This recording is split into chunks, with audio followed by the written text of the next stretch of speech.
झारखंड प्रदेश यूँ कहा जाए कि देश के अलग अलग राज्यों में सभी राज्य अपने अपने अलग अलग कहा जाए कि अलग अर्थव्यवस्था, अलग कार्यशैली, अलग अलग अलग व्यवस्थाओं के साथ चलती है। हर राज्य के अपने अपने राज्य को एक विकास के रास्ते पे ले जाने के अपने तरीके होते हैं। झारखंड प्रदेश कहा जाए कि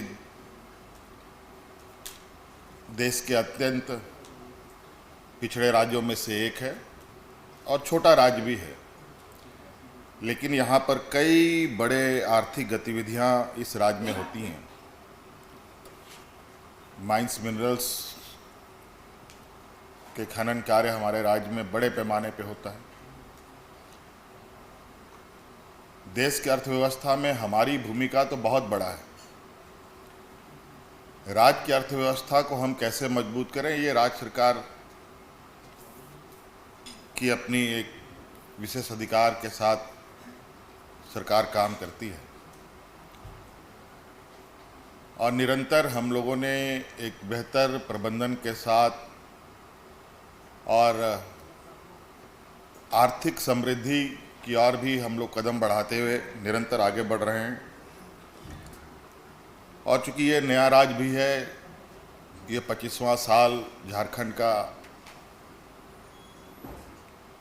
चल रहा है। 1 लाख करोड़ से अधिक के बजट में आज हम लोग हैं और मुझे लगता है कि ये आने वाले समय में ये लगातार इसमें वृद्धि भी होगी, क्योंकि डिमांड भी उसी तरीके से हैं। और मैं अभी कई देशों की यात्रा करने के बाद कल ही लौटा हूँ। वहाँ की चीज़ों को भी मैंने बहुत करीब से देखा कि वहाँ किस तरीके से लोग की जीवन शैली, वहाँ के किसानों की स्थिति, वहाँ के शहरों की स्थिति, वहाँ के उद्योगों की स्थिति किस तरीके से विकसित होती है। तो कहीं ना कहीं कई नीतियाँ ऐसी होती हैं जहाँ अलग अलग क्षेत्रों को प्रभावित करती है, चाहे उद्योग हो, चाहे कृषि हो, चाहे पर्यटन हो। और कई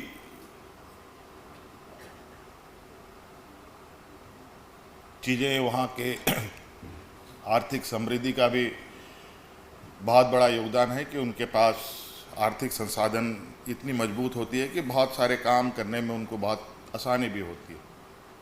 हम लोगों ने भी विगत दिनों कुछ टारगेट के साथ काम करना प्रारंभ किया है, जैसे टूरिज़्म पर थोड़ा फोकस है, एग्रीकल्चर पर हमारा फोकस है, स्पोर्ट्स पर फोकस है, एजुकेशन पर फोकस है, आधारभूत संरचनाओं पर भी फोकस है। और चूँकि हर काम को करने में जो भी बाधाएं आती है, वो सबसे पहले आती है पैसों का। पैसे कहाँ से आएंगे? शहरीकरण बढ़ रहा है हमारे राज्यों में, पूरे देश में। शहरों को अपने पैरों पर भी खड़ा कैसे करना है, इस पर भी विशेष हमें ध्यान देने की आवश्यकता है। गांव से लोग प्रखंडों में आकर के अपनी बेहतर भविष्य तलाशने का प्रयास करते हैं। प्रखंड के लोग डिस्ट्रिक्ट में आकर के अपने बेहतर भविष्य की तलाश करने का प्रयास करते हैं।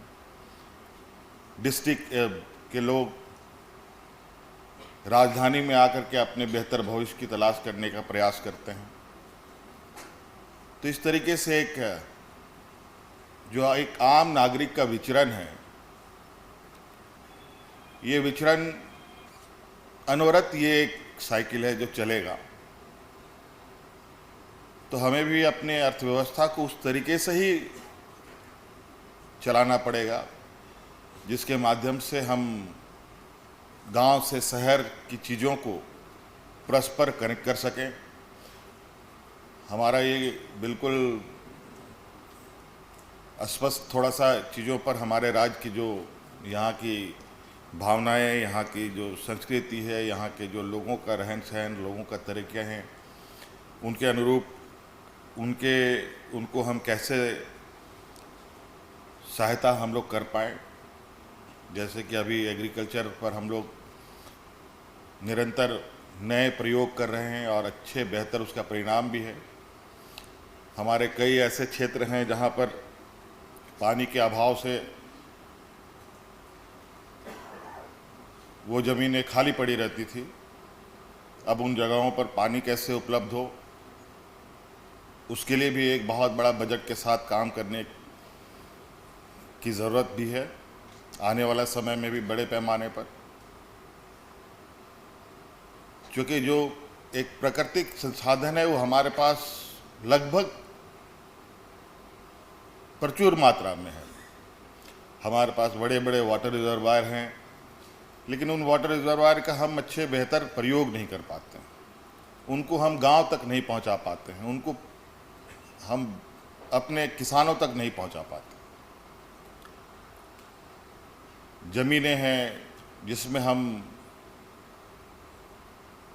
कई बार खेती कर सकते हैं, लेकिन कई जगहों पर संसाधन के अभाव में हम लोग उसमें भी कहीं थोड़ा पीछे हो जाते हैं। अब चूंकि नया जनरेशन भी आ रहा है, नए जनरेशन की एक डिमांड अलग है। नई जनरेशन अब थोड़ा सा एग्रीकल्चर साइड से हट करके एक नए रास्ते की तलाश में है।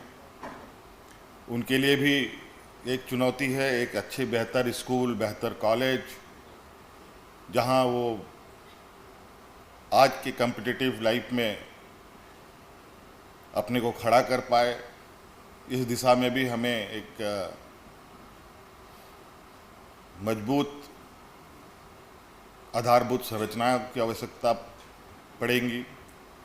स्वास्थ्य के क्षेत्र में भी कई चुनौतियां हैं, चूँकि हम लोग का ये राज्य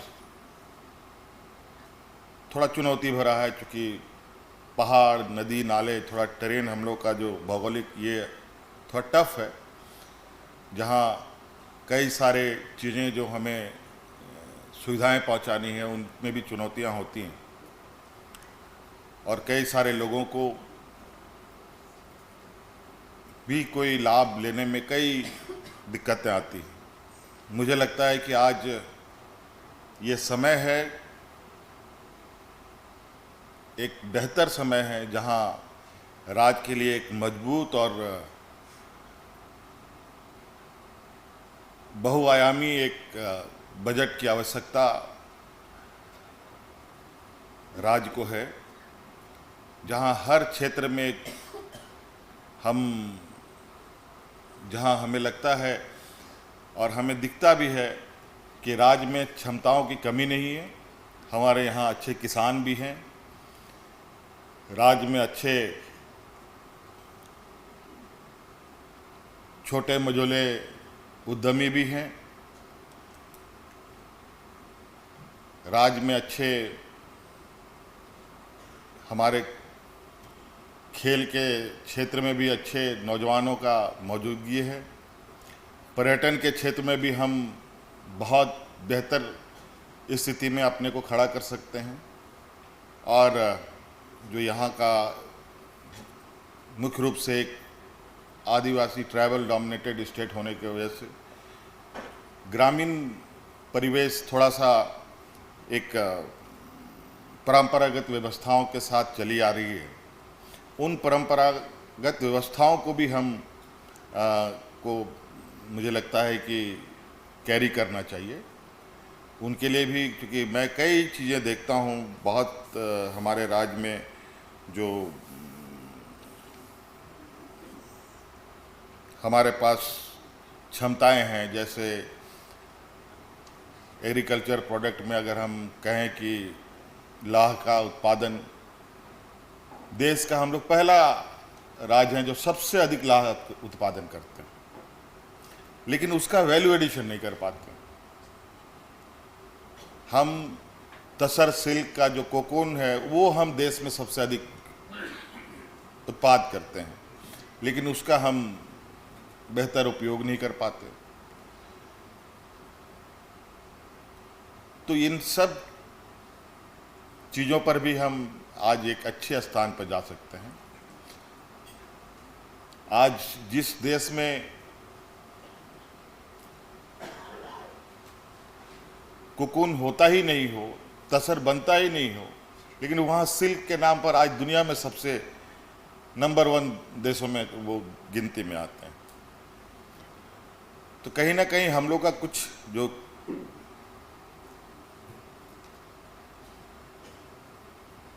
कड़ियाँ हैं अलग अलग, वो कड़ियाँ बीच में हमारा जो ब्रेक रहता है उन सब का उनको भी भरने की आवश्यकता है। क्योंकि आज कई जगहों से हम बात करते हुए इस बात को आ रहे हैं, या हम लोग चर्चाओं में भी हैं कि अपनी राज्य के इकोसिस्टम को, जो आर्थिक संसाधन और लोगों के रोजगार और यहाँ के समृद्धि के लिए क्या क्या किया जा सकता है,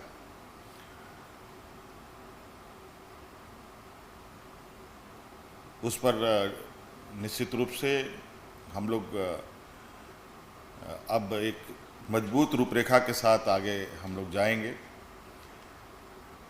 मैं अभी ही पूछ रहा था कि जो हम लोग आज यहाँ बजट संगोष्ठी में बैठे हैं, कई राज्य ऐसे हैं जैसे तिरुपति है और कई ऐसे धार्मिक स्थल है जहाँ पर वो अपनी एक बजटीय व्यवस्थाओं के साथ इतना बेहतर तरीके से चीज़ों को संचालित करते हैं।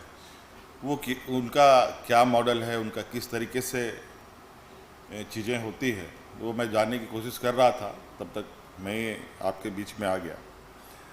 तो ये बात है कि कहीं चीज़ें कुछ जगह पर अच्छी तरीके से भी काम कर रही है, और हमें भी थोड़ा अपने लोगों को सरकार के बजट के साथ जोड़ना पड़ेगा, उनको भी एक जिम्मेवारी देनी पड़ेगी। मैं अभी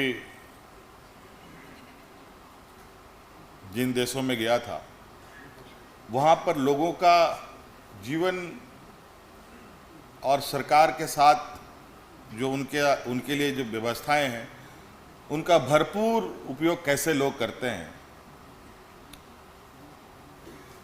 उनका घर तो अपना घर है ही, बल्कि जो बाहर उनका जो सरकारी व्यवस्थाएं हैं वो भी उनका घर के बराबर। घर से उठे लोग चलते हैं, चलते चलते खाना है, चलते चलते अपने को फ्रेशअप भी करना है और काम भी करना है, और सबके लिए लोगों को अब कोई टॉयलेट यूज़ करता है, टॉयलेट यूज़ करने के लिए भी उनको पैसा देना पड़ता है। ट्रेन में चलो, ट्रेन के लिए भी पैसे देने पड़ते हैं। हर चीज़ में उनको आर्थिक सहयोग, आर्थिक ये, हाँ, उसके अनुरूप उनको सुविधा भी उसी अनुरूप में मिलता है। तो हम चाहेंगे कि हमारे जो विभाग सब जो हम लोगों के चलते हैं, अलग अलग जो विभाग हैं,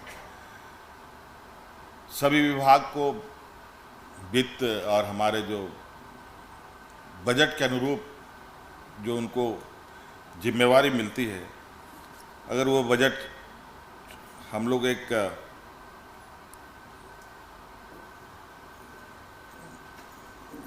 बेहतर और आम लोगों के सपोर्ट में ज़्यादा से ज़्यादा हम लोग डाल पाएँ, वो हम लोग के लिए बहुत अच्छा होगा। और एक जो हमारा बजट है, निश्चित रूप से सभी लोगों की आशाएं और उम्मीदें बड़ी होती हैं। हाँ, ये बात ज़रूर है कि अभी हम लोग कई चीज़ों में थोड़ा इसलिए है कि नया राज्य बना है, हमारे पास वर्कफोर्स भी बहुत उतना नहीं हम डेवलप कर पाए हैं जहाँ हम अपना हैंड्स को खड़ा कर पाएँ। वो भी धीरे धीरे हम लोग, अगर हम देखेंगे कि हमारे वित्त विभाग जो संसाधन एकत्रित करने वाला विभाग है, उनमें भी कई पदाधिकारियों की कमी है। उन सब को भी हमें जल्द से जल्द हम लोग उसको भरने का काम करें, ताकि हम लोग के सभी कोने से हमें सहायता और सहयोग मिल सके। आज जो हमारे बीच आए सभी संस्थानों के विशेषज्ञ और जो जितनी भी सलाह आई हैं, जितने भी सुझाव आए हैं, मुझे उम्मीद है कि इस बार का बजट, हर बार तो प्रयास हम लोगों ने किया है, लेकिन इस बार एक मजबूत बजट के साथ हम लोग 2026 के साल को आगे बढ़ाएंगे, ताकि यहाँ के हर वर्ग, हर विषय को हम मजबूती से हम लोग उस पर काम कर सकें। आप सब लोगों को बहुत बहुत शुक्रिया, धन्यवाद, जोहार। बजट, अगुआ बजट कैसा हो, इस पर आपने महत्वपूर्ण विचार दिए हैं माननीय मुख्यमंत्री जी के नेतृत्व में। क्या बजट के लिए भी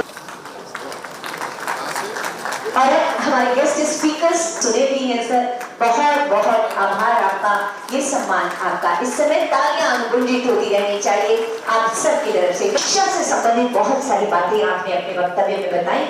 शिक्षा हो महोदय के कर कमलों के द्वारा आभार स्वरूप हम आपको दे रहे हैं झारखंड की धरती से। अगला आमंत्रण डॉक्टर एपी सिंह। आम लोगों का बजट विकास की एक नई कहानी लिखे, ये कामना है।